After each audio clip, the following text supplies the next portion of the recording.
business owner. Of course, sa coffee shop ko, lagi akong libre. Charing, nagbayad ako guys, baka malugi ako pag pinailamon ako ng lamon, di ba? So, yun nga, nandito tayo ngayon sa isang branch ulit. So, ito naman po ay sa phase 3. So, kung gulahan kayo, kanina nandito ko sa phase 1, ngayon ito sa phase 3. Medyo malayo naman yung agwatan nila. Ang ingay ng ng motor. Chuchud. So, yun nga po, nandito tayo ngayon para kumain ng burger. Grabe yung burger. Nag-order ako double pot. Tapos, blue lemonade. Diba? So, iwas-iwas muna tayo sa kapida kasi medyo, alam mo na, sumisexy tayo. So, ayun nga. May sasagutin akong katanungan. Kasi may nagtanong sa akin ito kanina. Diba? Dahil isa daw ako sa mga negosyanteng kilala niya. Pero before ko yun sagutin at alamin, ang sabi niya kasi sa akin, napapanood daw niya to dun sa isang successful na young entrepreneur. So, tinanong kasi siya kung diploma daw or diskarte. So, gusto niya rin malaman kung ano yung sagot ko doon. Pero before that, tatakamin ko muna kayo sa burger. Kita niyo yun?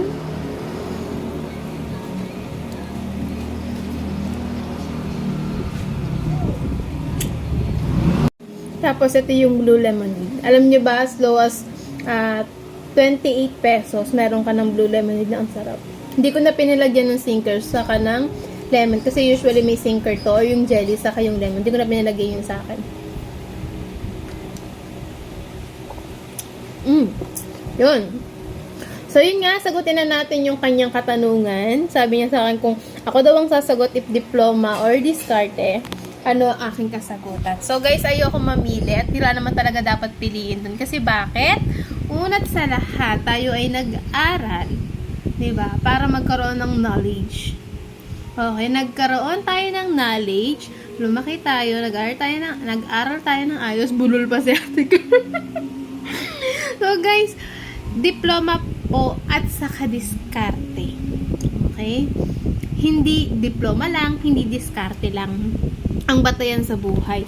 Diploma at diskarte. Ang laking factor ng diploma kasi bakit? Dun din natin malalaman kung gaano rin yung kataas, yung kanyang intellectual, diba? So, ako, mas gusto ko pong may diploma at saka yung taong madiskarte. Dun mo, pag pinagsama mo yung dalawang yun, dun mo ma-achieve yung sinasabi mong success. So, pag sinabing diskarte lang, it's a no-no, guys. Paano ka magkakadiskarte kung wala kang kaalaman? Diba? So, dun pa rin tayo sa pag-aaral.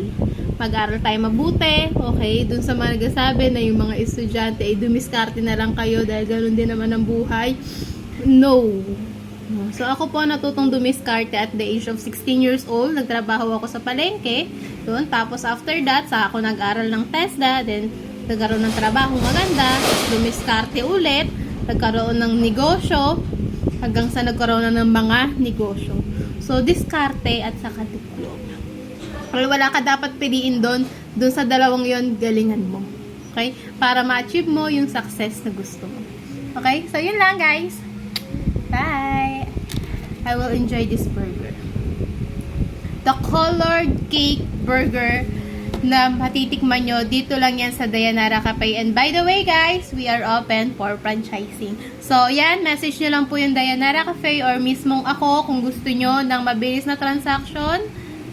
Just hit up the message button doon sa aming official Facebook page or mismo sa account ko.